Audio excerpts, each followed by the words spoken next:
Hi everybody, we're Team Heads Up and we were looking at Challenge 3, Mental Health Reporting for Highways England. The team is made up of Katie, Leonard, Theo, Ellen, Ashana, Nagme and Kathy.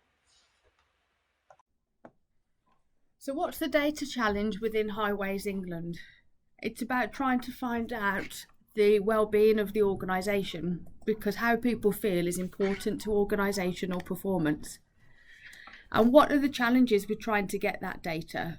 It's data quality, a limited data range, absence of an effective method of analysis. There's also absence of a measurable, scalable and common data set, which makes it difficult for Highways England to identify interventions and respond. And as we know from the key statistics, the mental health and well-being of people is important. People are suffering from stress, anxiety and depression, and it is a contributor to sickness and absence. So why would Highways England like this data? It's to enable them to standardise and then benchmark. This will help them respond to the factors within a person's environment that affect their mental health and well-being. So what type of data-driven insights could we provide you? We'll enable you to identify some quick wins and interventions, to develop a user-led mental health and well-being strategy, and to continuously improve through regular review. And what are those benefits? Well, if your employees are more satisfied within the organisation, it's likely to improve their performance, and that in itself improves the performance of the organisation as a whole. So we've captured some user experience benefits and shown the related organisational benefit as well. And just to highlight one of those, so if people are feeling more satisfied in the workplace, it's likely to reduce absenteeism. That can be measured by taking metrics like unauthorised leave. And if you do that, it requires less money to be spent on managing attendance within an organisation. So what's our key focus is to provide Highways England with data quality, and for us that means user-centric data. Good data in equals good data out. So ask the right questions so that they can reflect the employee needs. Capture answers that enable those decisions, so link the answers to the benefits. Gather enough data, ask your entire workforce, that's executives, managers and frontline. So what data insights could we provide Highways England? Well, through our own experience, we've identified some key themes in health and well-being, and we'd provide a traffic light system to see whether the organisation was feeling good, needed a heads up or an intervention across those themes. Over time, we'd be able to map intervention rate and also spot the upward and downward trends.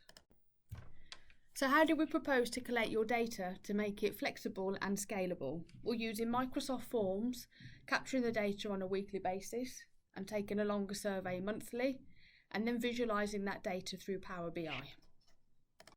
And this is how it looks. We start with a summary page showing you the different themes and how positively the questions against each of these have scored. And with a simple traffic light system, you can see where things are going well or not so well and might need to be looked into. Going into the Week in Review tab, we get a much more detailed view of the week in question. Things such as overall feelings about work broken into the different seniority levels, as well as some other responses such as whether staff feel they're able to take time for their well-being or that they have the skills needed to complete their current tasks. And that can be set to look at any week. Going into the trends is probably where we'll get the most actionable insights. Here we show how responses to different questions have changed over time, along with a comparison of mood indexed against some of the other indicators such as reward satisfaction or likelihood to exceed contracted hours. And we can expand the timescale if you want to look at just the past few weeks, or to bring it out, look at the bigger picture. Finally, we do also show you the responses to the questions, so you can look at this directly and see exactly what's going on there. So for the hack, we've worked to create a skeleton process for this because we recognised that we didn't really have the data at the start, and getting something in place where we could input data and get some dummy data insights out would be a good place to start for Highways England to go away and put this into practice, and then refine the process further down the line once they've got real data in and can see if we need to change the questions or put some different insights into the dashboards.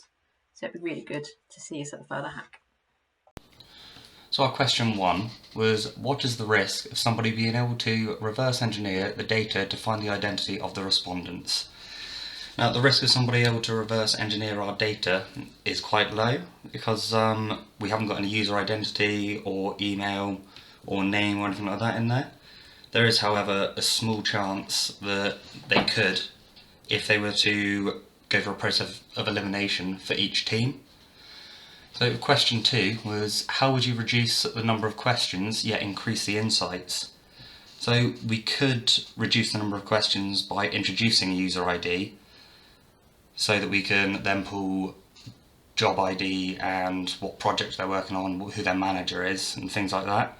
But this would also increase the risk of the reverse engineering being possible. What is the frequency of reporting? It's question 3. The frequency of our reporting will follow from the questionnaires. So this works on a monthly basis with a longer questionnaire and then a slightly shorter one which would be weekly.